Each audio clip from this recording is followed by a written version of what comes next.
Proyecto Radio MX con sentido social. Las opiniones vertidas en este programa son exclusiva responsabilidad de quienes las emiten y no representan necesariamente el pensamiento ni la línea editorial de Proyecto Radio MX.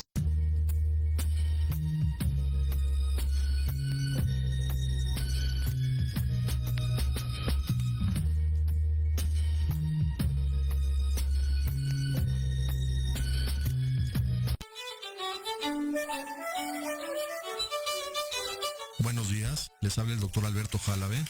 Estás escuchando tu programa Historia en General, donde hablaremos de datos importantes y sucesos trascendentes que serán de mucho interés para todos los que escuchan y vean este programa. Comenzamos.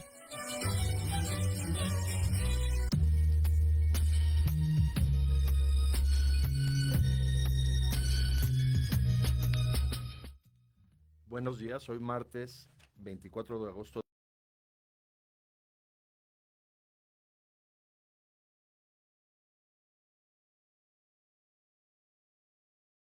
En México, que realmente es la transformación que más éxito ha tenido. Hoy lo vamos a ver.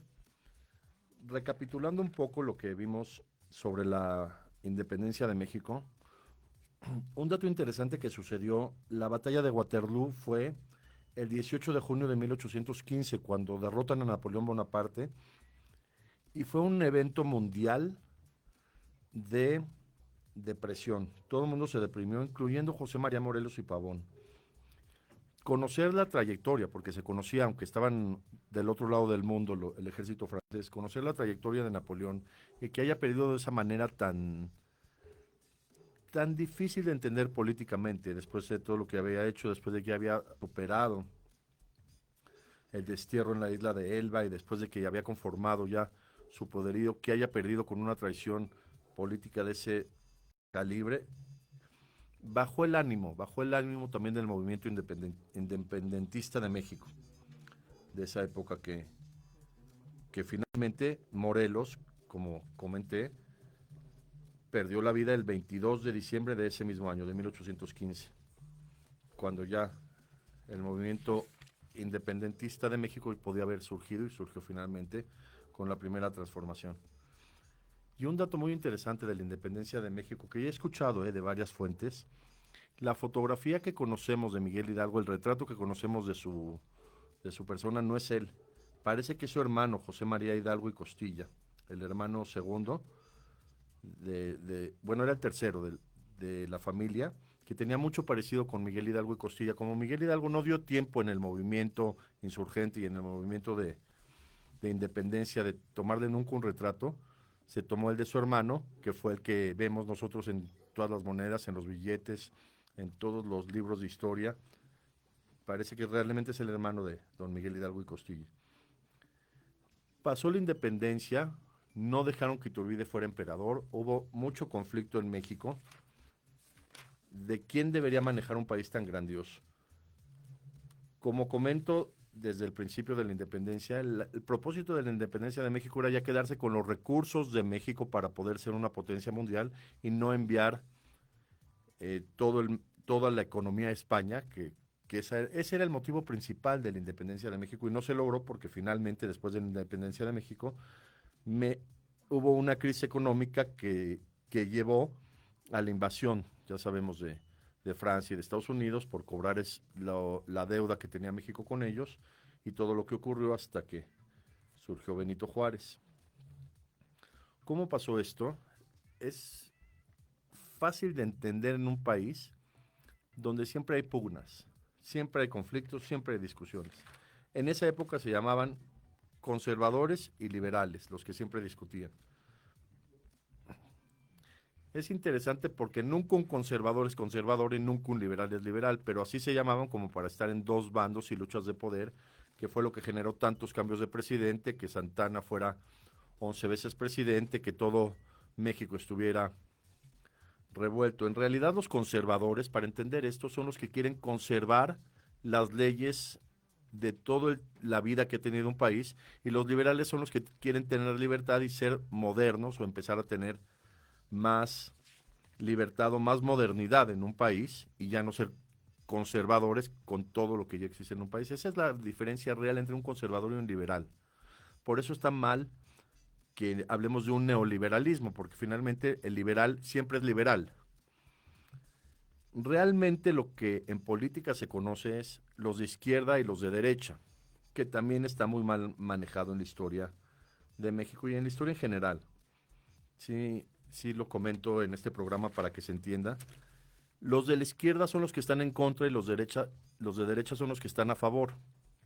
Eso siempre se llevó a cabo así. Se llamaban incluso de derecha a izquierda porque en los procesos monárquicos que el rey tenía que tomar decisiones, los que estaban a favor del rey se colocaban del lado derecho y los que estaban en contra se colocaban del lado izquierdo, y así se conformaba una decisión en muchas zonas del mundo, de que llevaban decisiones por medio de reyes, y de ahí surgía la idea de izquierda y derecha, que ahora no lo llevamos porque realmente la izquierda no son los que están en contra totalmente de un régimen, y los de derecha no son los que están a favor totalmente del régimen, y eso es lo que empezó a generar mucho conflicto en México, las discusiones entre lo que eran conservadores y liberales, y lo que empezaron a tener mucho, yo le llamo inmadurez política que hubo en el México independentista, porque no logró Iturbide ser emperador, y surgió un suceso bastante interesante de analizar.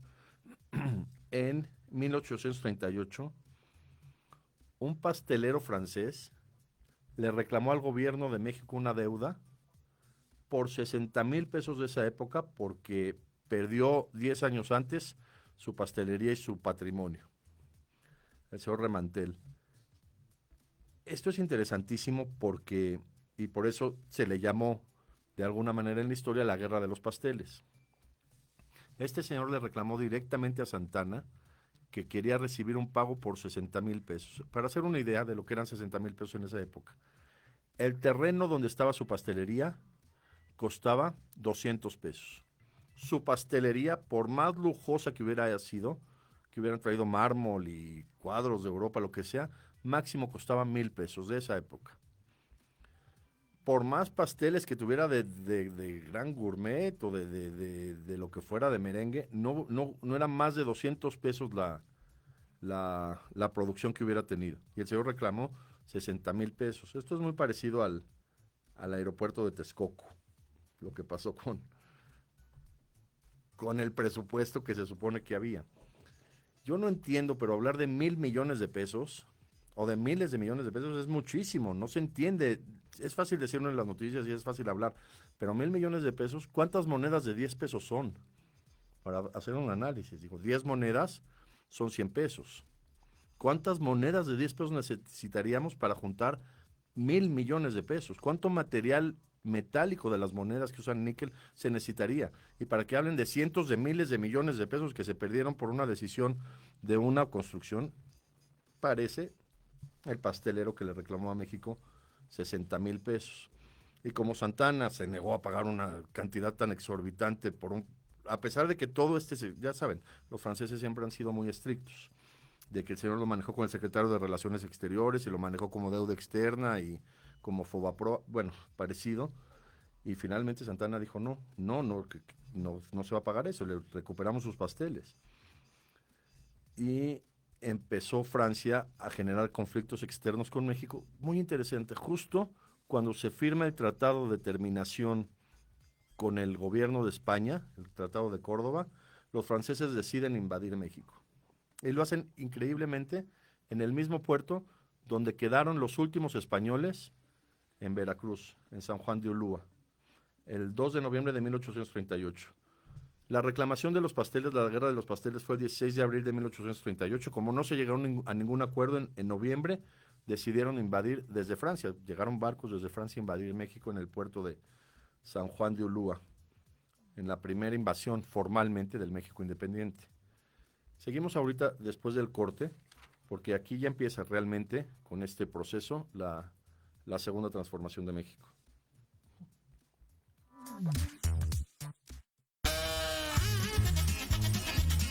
Oye, ¿a dónde vas? ¿Quién, yo?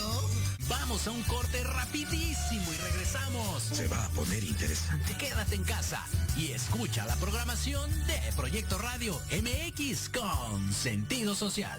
La chulada! Que sea And the Hot te invitan a sus talleres de desarrollo organizacional, prevención de accidentes a nivel laboral, desarrollo humano y certificaciones Conocer. Capacita a tu empresa y a sus trabajadores y mejora tu ambiente de trabajo. También tenemos talleres de autoestima, manejo de duelos y abundancia. Para mayor información, comunícate a los teléfonos 55 46 34 94 14 y al 56 18 83 30 40. GCA and the Hot te esperan. La manera de enseñar y aprender ha cambiado y en Academia Manabu Tamení por un aprendizaje integral nos queda claro. Te ofrecemos cursos de actualización, clases de idiomas, capacitación y nivelación académica para alumnos y docentes, empleando la metodología Hayasaka, con técnicas digitales actuales, ejercicio físico y mental, musicoterapia, control de sueño y marionetas. Búscanos en redes sociales como @Academia Manabu Tamení o al 55 30 17 57 76.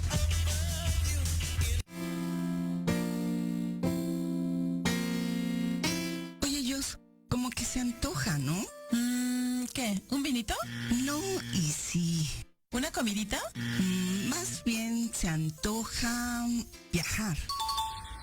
Hola, soy Josie. Y yo soy Beli. Y juntas somos Jospel.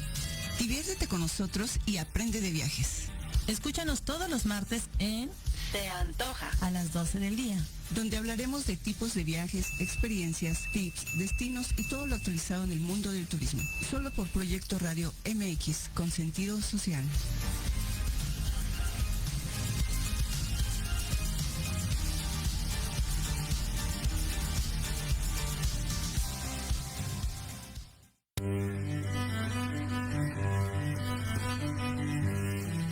Hola, yo soy Verónica Mejía y te quiero invitar todos los martes, sí, anótalo bien, todos los martes de 1 a 2 de la tarde en tu programa Enamorando tus sentidos, donde tendremos muchos invitados. Nos platicarán de libros, emprendimiento, cultura y muchas cosas más. En tu estación Proyecto Radio MX con sentido social.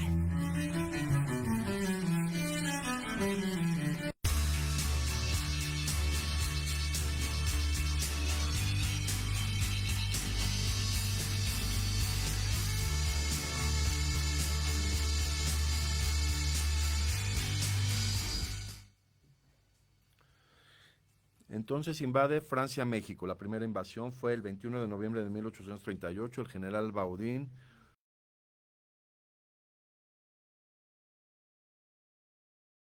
fue la independencia de Estados Unidos, que apoyaron a los colonos, los franceses. Llegaron a México comandados por el general Baudin, y en esa batalla lesionaron al general Santana, bueno, que era el presidente. Le lastimaron una pierna que le tuvieron que amputar, y eso le bajó mucho los ánimos. Santana se retiró de la escena política, y como siempre lo he explicado, el conflicto entre ingleses y franceses, que los ingleses modernos son los norteamericanos, como Francia no consolidó una invasión y no consolidó el pago de la deuda que tenía con México, incluyendo la de los pasteles, Estados Unidos decidió invadir México en ese conflicto que empezó a suceder. Y en 1846, después de muchos conflictos de cómo manejar esto, Estados Unidos invade México durante 2 años, 1846 a 1848. Les digo, Santana se separó de la vida política por la misma lesión, que ya tenía que usar prótesis, y en 1848 tuvieron que llamarlo para que negociara con Estados Unidos para que se terminara la invasión de los norteamericanos. Algo interesante que sucedió con esta invasión de los niños héroes, que yo sí creo que la historia es real, es que por conflictos diplomáticos se decidió que no hubiera imágenes de los 6 niños héroes como monumentos históricos. Si se fijan, no hay monumentos de los niños héroes. Los de Chapultepec son columnas. A la entrada de la carretera de Cuernavaca hay unas columnas. No se permitió, no sé por qué cuestión diplomática, de que los niños héroes, con su gesta heroica del 13 de septiembre de 1847, no tuvieran sus imágenes ni en el ángel, o sea, no están como imágenes. Yo tenía una técnica para aprenderse los niños héroes: AFFJJ chica, Agustín Melgar, Fernando Montes de Oca, Francisco Márquez, Juan de la Barrera, Juan Escutia y Vicente Suárez. Son los 6 niños héroes. Un suceso muy interesante que vale la pena que busquen en buscadores de internet. El presidente Harry Truman, después de la Segunda Guerra Mundial, decidió venir a México a hacer una guardia de honor en el Monumento de los Niños Héroes de Chapultepec, junto con el presidente Miguel Alemán. Harry S. Truman. Es muy interesante saber por qué lo hizo, ¿no? El presidente de Estados Unidos, después de haber ganado la Segunda Guerra Mundial, después de ser un hombre tan poderoso, después de Roosevelt, él subió al poder con una ideología impresionante, hizo el Plan Marshall, cambió el mundo y decidió venir a México a hacer una guardia de honor con los niños héroes. Siento que le entró un arrepentimiento histórico y dijo que se quede en la historia que los fui a visitar. Harry S. Truman.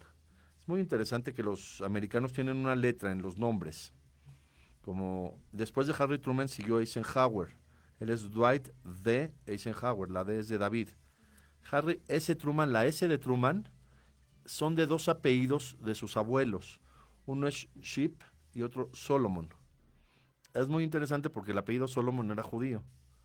Y es interesante que el presidente Truman tuviera esta ascendencia. Por eso es Harry S. Truman, es muy interesante. Shipe, S-H-I-P-P-E y Solomon significan la S de Truman. Y hubo en México pues una rebeldía diplomática de sí tener una imagen de los niños héroes, y esa la logró. No sé bien si el presidente Miguel de la Madrid o Carlos Salinas de Gortari, pero pusieron su imagen en un billete de 5,000 pesos. También lo pueden buscar en internet. Un billete de 5,000 pesos, aparecen los 6 niños héroes. Esa época, claro, 5,000 pesos era mucho porque se estaba devaluando el peso. Pero sí hubo oportunidad de que aparecieran los niños héroes en una imagen. 1848 se acaba la invasión norteamericana con el Tratado de Guadalupe Hidalgo que firmó Santana con los Estados Unidos para cederles todos los territorios, incluyendo donde despegan los cohetes de la NASA. Y una pregunta muy interesante: ¿dónde quedó el dinero que se pagó por esos territorios? Que fueron 12 o 15 millones de dólares, ¿eh? Pero ya saben, un conflicto de guerra, un conflicto existencial, no había buena diplomacia en México. 2 años después sube Benito Juárez como presidente electo de México. Empiezan a haber muchos conflictos. No, perdón, Benito Juárez subió como presidente en 1858. En 1853, Santana mandó a arrestar a Benito Juárez como presidente. Ya no le pareció que fuera un buen candidato opositor, lo mandó a arrestar. Y muy interesante, ¿a dónde fue Benito Juárez? Se escapó a Cuba, estuvo en Cuba en ese año, 1853. Dicen las biografías que se dedicó a fabricar puros. Desde esa época ya hacían puros con el tabaco de Cuba. Sería muy interesante para los que les gusta la historia de la masonería saber cómo influyó Benito Juárez en Cuba, porque después surgió un movimiento muy interesante con José Martí. Y después, claro, todos sabemos la Revolución Cubana. Pero fue mucho por haber estado Benito Juárez en esa zona, que seguramente tenía reuniones de masonería y de cuestiones ahí políticas. Después Benito Juárez se fue con su esposa a Estados Unidos, vivió algún tiempo en Nueva Orleans. México con conflictos existenciales políticos, con mucha inmadurez política, no sabían cómo manejar la situación de México, un país tan rico en recursos naturales. Deciden reformar la Constitución el 5 de febrero de 1857, y un dato muy interesante: ese año que ya había regresado Benito Juárez, él era el presidente de la Suprema Corte de Justicia de la Nación, Benito Juárez. Es un dato muy interesante. Cuando se firmó la Constitución de 1857, Benito Juárez era el presidente de la Suprema Corte de Justicia. Esta Constitución la estableció Valentín Gómez Farías, que fue presidente y fue médico. Y él dijo: este es mi testamento para la nación, la Constitución de 1857. Valentín Gómez Farías fue un hombre muy, muy interesante. El doctor Juan Ramón de la Fuente, rector de la UNAM y que ahora trabaja en Naciones Unidas, tiene una plática muy interesante sobre la vida de Valentín Gómez Farías, que yo tuve oportunidad de asistir en la Academia Nacional de Medicina.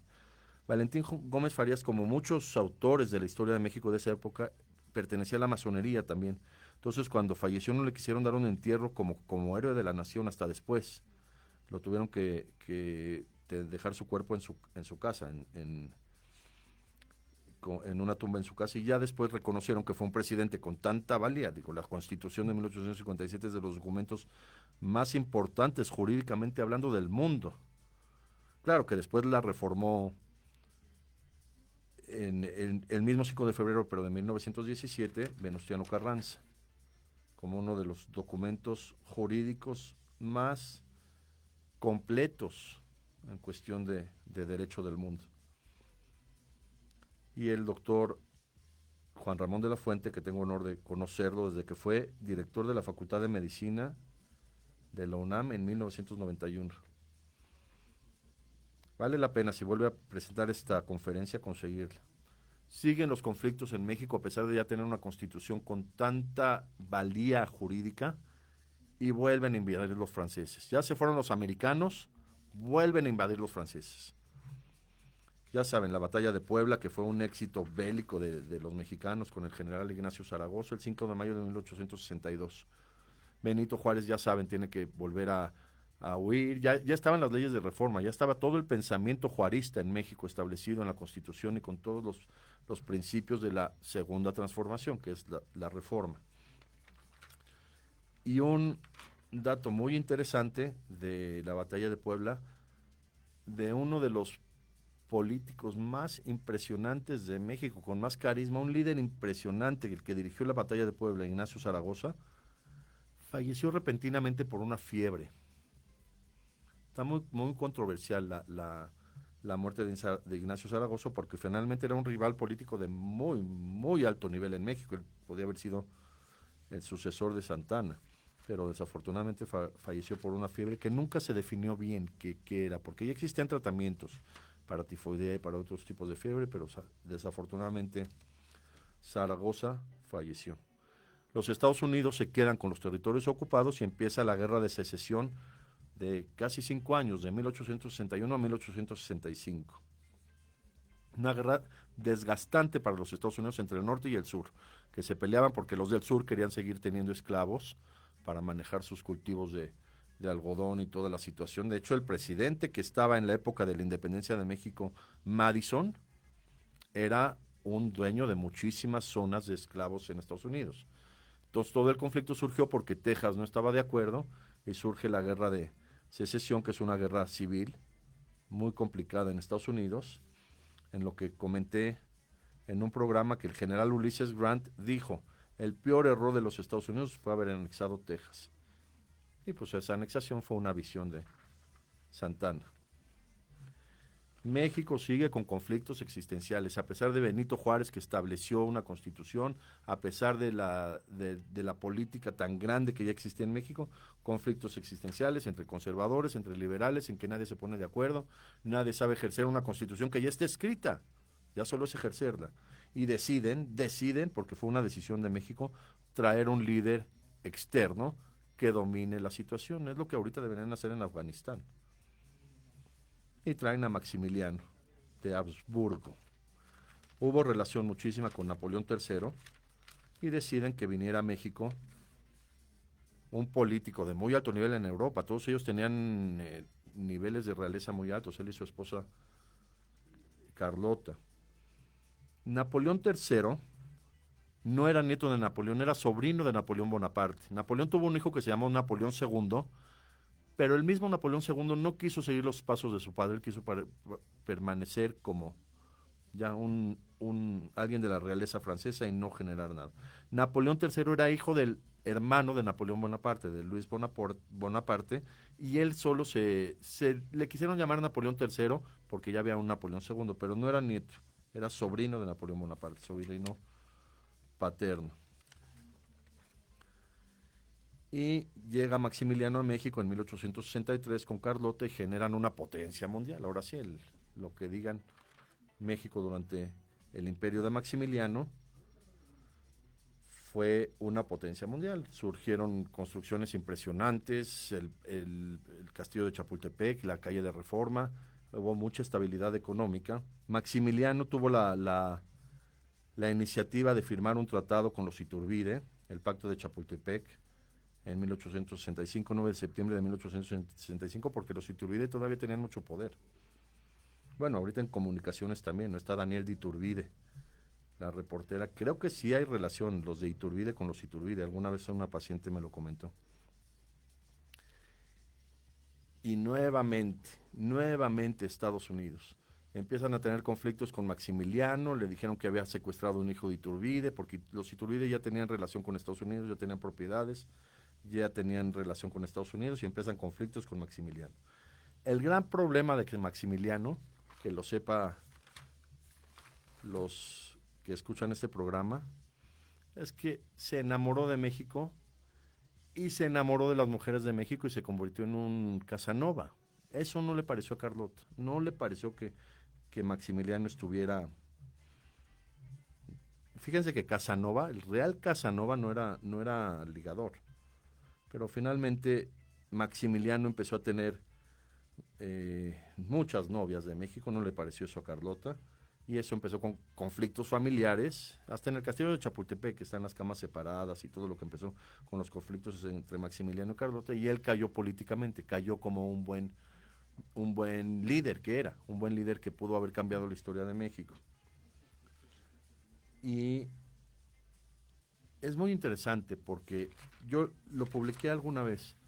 Maximiliano pudo haber pedido el perdón de Benito Juárez para que no fuera fusilado en el Cerro de las Campanas. Como tenían pactos de masonería, pudo haber, pero Maximiliano no lo pidió, ¿eh? Decían que ya estaba enfermo, que ya tenía sífilis, que ya tenía muchos problemas de salud, ya se sentía mal, y finalmente surgió el juicio contra Maximiliano y se fusiló el 19 de junio de 1867. Junto a los coroneles, bueno, ya eran generales, Mejía y Miramón, es muy conocida esa historia. Tomás Mejía y Miguel Miramón. A Miguel Miramón le decían un sobrenombre muy interesante, le decían el joven Macabeo. Porque durante la invasión de Estados Unidos, Mejía y Miramón fueron generales de muy alto nivel, que resistieron, igual con ese me cae muy bien, el general Anaya. Hay una estación del metro, ¿no?, del general Anaya. Él dijo, si tuviera reservas armamenticias, no nos invadirían los Estados Unidos. El general Anaya. También Mejía y Miramón en esa época eran del heroico colegio militar, fueron militares de muy alto nivel, pero por traición, junto con Maximiliano, decidieron también fusilarlos. Miramón era el joven Macabeo. Los Macabeos fueron un grupo de élite del pueblo hebreo que combatió contra los griegos. Es muy, muy interesante los que quieran leer la historia de los Macabeos. Los griegos invaden lo que era la tierra prometida en esa época. Después de que muere Alejandro Magno, los griegos invaden lo que era Israel, y este grupo de Macabeos empiezan a hacerles conflictos terroristas, ¿eh? Eran primero unos hermanos, hijos de un sacerdote judío, y les empiezan a hacer conflictos. Tan conflictos les hicieron este grupo de Macabeos a los griegos, que eso determinó que Grecia, como imperio, después de haber tenido a Alejandro Magno, decayera y después los pudiera conquistar Roma. El 16 de enero de 1868, casi 6 meses después del fusilamiento de Maximiliano, Juárez reinstala la presidencia en México como república. Llega al Zócalo en su caballo, reinstala la presidencia de una manera tan impresionante que hasta Víctor Hugo, el escritor de Los Miserables, admiró esa hazaña de Juárez de retomar la presidencia. El mismo presidente de Estados Unidos, Andrew Johnson, reconoció a Juárez como presidente electo de Estados Unidos. La grandeza de Juárez, toda la grandeza de un hombre de ese calibre intelectual, fue gracias a su esposa, Margarita. Margarita era una mujer impresionante en todos los sentidos de su padre, Margarita Maza de Juárez. Era una mujer que que cambió la vida de México, ella, igual que doña José Fortes de Domínguez. ¿Cómo podemos saber que Margarita influyó tanto en la ideología de Juárez? Porque cuando falleció Margarita, el 2 de enero de 1871, Benito Juárez fue otra persona totalmente, otro político totalmente, no fue el mismo de... Todo el mundo lo sabe, los que valoraron su historia. Juárez, todos lo sabemos, hizo las leyes de reforma, separó la iglesia del gobierno, y muy interesante, Margarita le dijo como consigna conyugal, que sus hijas se iban a casar por la iglesia, y se casaron. Las hijas de Juárez tienen matrimonio religioso. Sería, bueno, interesante preguntar si el gobernador del Estado de México tiene alguna relación con los Maza. Su segundo apellido es Maza, ¿no? Margarita, les digo, una persona muy, muy inteligente. Conoció personalmente a Abraham Lincoln cuando vivió en Estados Unidos, cambió la historia de México, era la que llevaba, ahora sí, las riendas en su casa.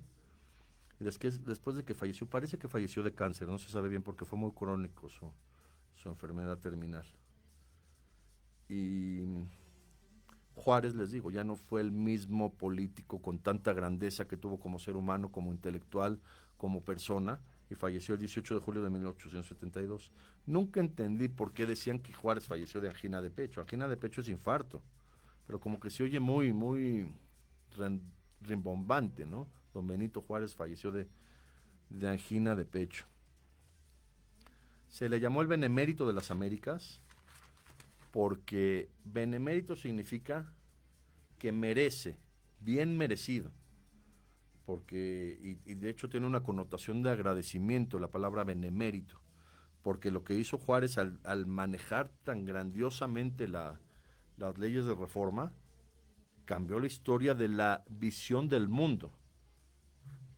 Digo, muchos de los extranjeros que estamos acá en México, bueno, yo ya soy hijo de padres mexicanos, pero fue gracias a las leyes de reforma de Benito Juárez, que él estableció que podían venir extranjeros y que podían tener otras religiones en este país. Muy interesante, franceses que eran pues, conflictivos con Juárez, se entendieron también, no tanto políticamente, sino humanamente con la ideología de Juárez, que se quedaron. Y gente de muy alto nivel. Y el gran ejemplo de franceses en México es el doctor Agustín Carstens. Y Benito Juárez estableció su principio moral tan grande, tan difícil de entender, entre los individuos como entre las naciones. El respeto al derecho ajeno es la paz. Vean lo que quería transmitir un hombre de ese calibre. El respeto al derecho ajeno es la paz. Todo mundo tiene derecho de nacer, de vivir, de pensar, de ser, de estudiar, de trabajar. Todo mundo debe respetar el derecho que tiene la gente. Benito Juárez no dice, respeten la vida de los demás, respeten su derecho de vivir. Vean qué grandioso, tan filosófico es el concepto de el respeto al derecho ajeno. Y es la paz. Habiendo respeto al derecho ajeno, va a haber paz. Si hay alguien que está totalmente en contra de los talibanes, pues tiene derecho a estar en contra de los talibanes, como también puede haber alguien que esté de acuerdo con los talibanes. Lo que hay que hacer es respetar su derecho de estar de acuerdo. Aunque esté mal, tenemos que respetar su derecho. Por eso es tan grande la filosofía de don Benito Juárez. Él dijo que la educación debería ser laica y gratuita. Yo no entiendo por qué existen programas como Bécalos. Sí, es muy bueno ayudar a los estudiantes, pero no becarlos en la educación. La educación es gratuita por decreto presidencial de don Benito Juárez. Y surge un político de muy alto nivel que fue alumno de Benito Juárez, Porfirio Díaz. Porfirio Díaz fue presidente en México de 1877 a 1880, después de que falleció Juárez, y de 1884 a 1911. Por eso digo que la segunda transformación ha sido la única que verdaderamente transformó a México. Con Porfirio Díaz, México fue una potencia mundial, un hombre que, claro, hubo muchos conflictos políticos y finalmente hubo muchas cuestiones que se pudieron considerar traiciones y muchas cuestiones de abuso de poder. Pero finalmente con Porfirio Díaz, México ya volvió a ser potencia mundial. La plata de México, el peso plata de México, era la moneda de transacciones internacionales, no el dólar. Sobre todo en transacciones con Asia, China, Asia y todos los que tenían, inclusive la ruta de la seda se manejaba en base al peso plata en México. Por eso se llamó peso, porque tenía mucho peso. Un peso equivalía a 8 reales de moneda de la Nueva España. Porfirio Díaz mandó a construir el Ángel de la Independencia. Lo construyó el arquitecto Antonio Rivas Mercado como un símbolo de superioridad, yo le llamaría. Una columna y un ángel, lo que representa un ángel. Y las columnas, y como decía, construyó a los pies de Hidalgo la imagen de David, el niño que dominó a los leones. Y lo construyó para conmemorar el inicio de la independencia en 1910, el centenario del inicio de la independencia. Y era tan ambicioso. La ambición no es mala, la avaricia es mala, la ambición no. Era tan ambicioso Porfirio Díaz que dijo: voy a acuñar la moneda más cara del mundo conmemorando el centenario de la consumación de la independencia de México. Por eso en 1910 el ángel de la independencia en Reforma, viendo hacia el centro de la ciudad con una majestuosidad increíble. Y en 1821, cumpliendo el centenario, en 1921, Porfirio Díaz mandó a acuñar el centenario, que son 50 pesos en oro. Esa época que lo mandó a acuñar Porfirio Díaz, valía la moneda, que la conoce, ¿no? 50 pesos, las monedas de centenario, que duraron de 1921 a 1937, más o menos, se acuñó como centenario. Ya después se siguieron acuñando esta moneda, que es una moneda preciosa, con el ángel, precisamente con el ángel de la independencia, pero ya cuando no son de acuñación monetaria, les llamaban tejo, no sé por qué, la moneda de centenario que no tenía valor monetario. Pero la idea de Porfirio Díaz era que con una moneda tuviera 50 pesos, que era un dinero impresionante. Con una moneda casi ya eras millonario. Y era festejando, por eso se llama centenario, festejaba el centenario de la independencia. Ven lo importante que era para el mundo, que la moneda más cara del mundo fuera la moneda mexicana que festejara el centenario de México. Construyó el Palacio de Bellas Artes. A mí lo que más me impresiona del Palacio de Bellas Artes, cuando yo era chico decían que se estaba hundiendo y se medía cómo se iba hundiendo cada año en el pavimento, porque era tan pesado con su estructura de mármol y de tanto material que tenía de estructura el Palacio de Bellas Artes, que se estaba hundiendo. Lo que a mí más me impresionó como estudiante y como saber, primero, cómo construyen un metro debajo de Bellas Artes, el metro de la línea 2 que pasa Bellas Artes Allende.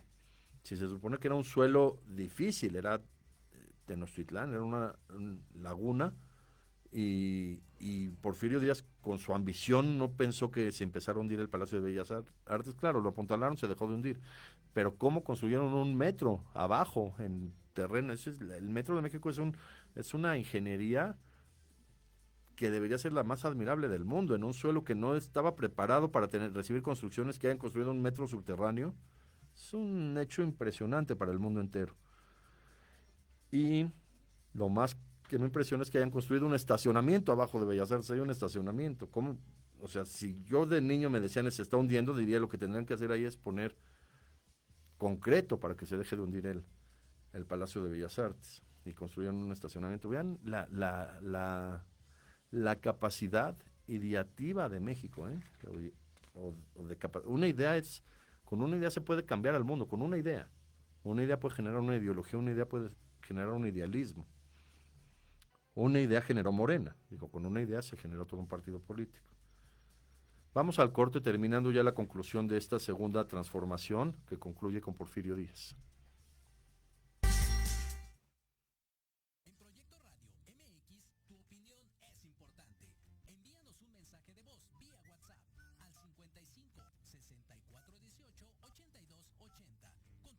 y lugar de donde nos escuchas. Recuerda, 55 64 18 82 80. Ahora te toca hablar a ti.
Esta época de porfiriato, que les digo, es la conclusión de la reforma de Juárez y de que su mismo alumno de Juárez haya tomado el poder, Porfirio Díaz, con esa ambición tan grande. Porfirio Díaz construyó una vía de ferrocarriles la más moderna del mundo.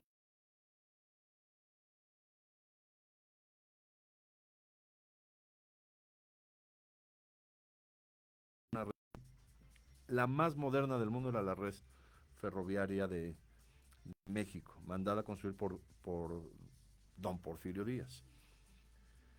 Y dicen historias interesantes que cuando llegaban los empresarios de muy alto rango mundial a hacer negocios con Porfirio Díaz, primero ellos se quitaban el sombrero en esa época, a principios del siglo XXI, eran unos sombreros de copa, ¿se acuerdan? Que usaban negros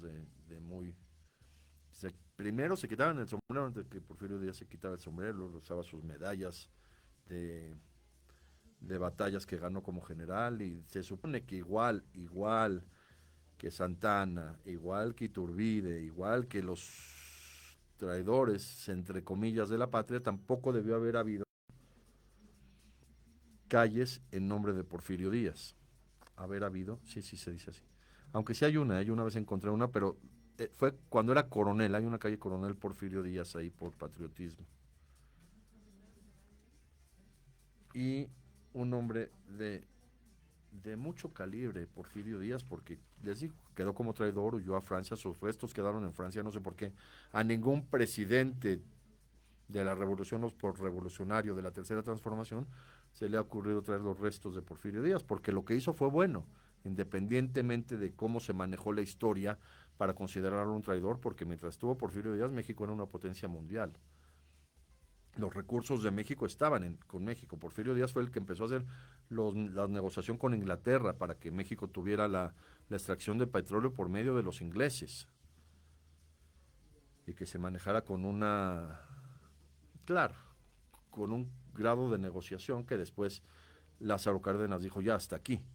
Yo conocí, cuando era estudiante de medicina, en el hospital de Pemex, me acuerdo, yo llevé cursos en el hospital de Picacho, conocí todavía pacientes que trabajaron con los ingleses en la época de Porfirio Díaz, gente de más de 80 años, que la llamaban el Águila Real, la industria petrolera en México, que aunque traían industria de Inglaterra, la manejaba Porfirio Díaz. Les digo, llegaban los ingleses, se quitaban el sombrero con Porfirio Díaz.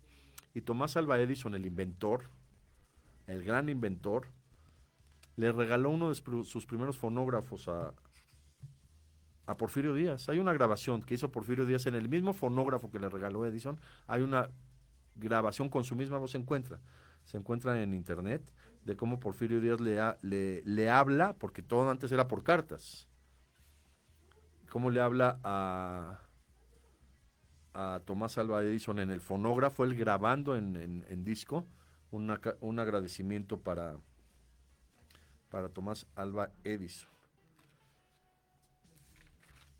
Tenía un maestro que decía dos cosas muy interesantes de la historia de la Reforma, el doctor Vicente Warner, maestro de historia de la medicina, una gran persona, me dio clases. Decía que a Benito Juárez, cuando lo iban a bautizar, sus papás le querían llamar Bendito. Pero ya saben, las máquinas de escribir de esa época, la gente en los pueblos, a lo mejor había mucho ruido, y la persona que hizo el registro civil no escuchó, y en vez de ponerle Bendito, le llamó Benito. Benito no era un nombre, no es un nombre tal cual que hubiera existido Benito. Le querían llamar Bendito a Benito Juárez, y como se registró como Benito, pues ya se quedó como Benito Juárez. De una manera muy, muy interesante esa cuestión, porque se criticó mucho al presidente López Obrador cuando dijo que Mussolini, el papá de Mussolini, le puso Benito a su hijo por Benito Juárez. ¿Qué tiene? Cuando nació Benito Mussolini, su papá jamás imaginó que iba a crear el fascismo y que iba a generar tantos problemas en el mundo. Realmente sí es admirable que un italiano se haya enterado de la vida de Benito y le haya querido poner a su hijo Benito, aunque haya sido Benito Mussolini, que finalmente no es admirable. Digo, Benito Mussolini no cambió la historia, aunque quiso. Cuando Benito Mussolini dijo, yo voy a hacer que resurja el Imperio Romano, Winston Churchill no dejó de reírse un mes entero. Hay una película de Charles Chaplin, El Dictador, se encuentra en redes de video. Charles Chaplin era es de sus primeras películas sonoras, él hacía películas mudas. Hizo El Dictador burlándose de Hitler. Él hacía el personaje de Hitler y hablaba, y era muy padre como maneja. Era creo en 1941, cuando hace El Dictador Charles Chaplin, y en esa película hace la representación de cuando Mussolini fue a visitar a Hitler a Alemania y llegan en el tren. Es padrísima escena. Además, el actor que hace de Mussolini en la película de Chaplin es igualito a Benito Mussolini. Las últimas palabras de Mussolini fueron, esto es duro, Mussolini dijo sus últimas palabras: dispárenme en el pecho, porque la cuestión del juicio que le hicieron para terminar con su vida iba a ser ahorcado, y él dijo, no, dispárenme mejor. Finalmente el maestro Vicente Warner, conocedor de historia, daba historia de la medicina, pero un conocedor de historia impresionante, falleció desafortunadamente. Ellos eran exiliados de la guerra civil española, su familia. Vicente Warner Dalias. Su hermano también fue maestro, el doctor Enrique Warner, psiquiatra impresionantemente inteligente. Tiene un video en YouTube, Enrique Warner Dalias, de cómo llegaron a México en la época de Franco, porque su papá pertenecía al gobierno y tuvieron que venir a México. Que México les abrió los brazos a todos los extranjeros gracias a las leyes de reforma de Benito Juárez. El maestro Vicente Warner decía, 3 personajes del siglo pasado, estaba pensando en los refugiados españoles, 3 personajes mexicanos del siglo XIX que pudiéramos fusionar en uno solo, seríamos el país más grandioso del mundo. Morelos con su amor a la patria, Juárez con su inteligencia y Porfirio Díaz con su ambición. Un hombre que reuniera esas virtudes, amor, inteligencia y ambición, sería el personaje más grandioso en la historia de México. Y en resumen, la primera transformación, que fue la independencia de México, que de alguna manera no funcionó económicamente hablando, claro, porque históricamente fue una gesta impresionante, con héroes en México. Decía un amigo mío que sobran los nombres para poner en las calles. En Estados Unidos todas las calles se llaman Adams, Luther King, Madison. En Estados Unidos, en una colina podemos encontrar 300 nombres de héroes de la nación. Y económicamente no funcionó la primera transformación, porque la idea de la independencia de México era ya no mandar recursos a España para quedárselos en México y ser una potencia, y no lo logramos, porque México se tuvo que endeudar y terminar con las invasiones de Francia y de Estados Unidos. La segunda transformación, con los logros económicos de Porfirio Díaz, sí se puede considerar un éxito económico, históricamente hablando. Solo los ferrocarriles, solo el Palacio de Bellas Artes, solo el Ángel de la Independencia, solo la acuñación de una moneda de 50 pesos oro, solo las relaciones con China. La tercera transformación, que es el tema del siguiente programa, la Revolución Mexicana, también fue un fracaso económico, que hasta ahorita no salimos de él. La Revolución Mexicana. Por eso hay tanta esperanza en la cuarta transformación, porque la vida es como un péndulo. La primera no fue, pero la segunda sí. La tercera no fue, pero a lo mejor la cuarta sí. Ojalá que México vuelva a tener la capacidad económica que debería tener, y no desde la independencia, desde la colonia. Pero, como lo dije en el programa, México no fue potencia mundial por el muy desafortunado asesinato de el emperador Moctezuma. Si Moctezuma no hubiera muerto así, hubiéramos sido, hasta hoy, el país más importante del mundo. Terminamos este programa el próximo martes. El tema, la Revolución Mexicana, la tercera transformación. Espero que hayan tenido un buen interés cultural. Gracias.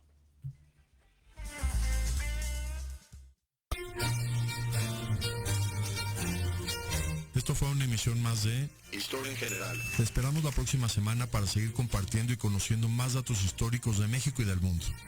Hasta la próxima.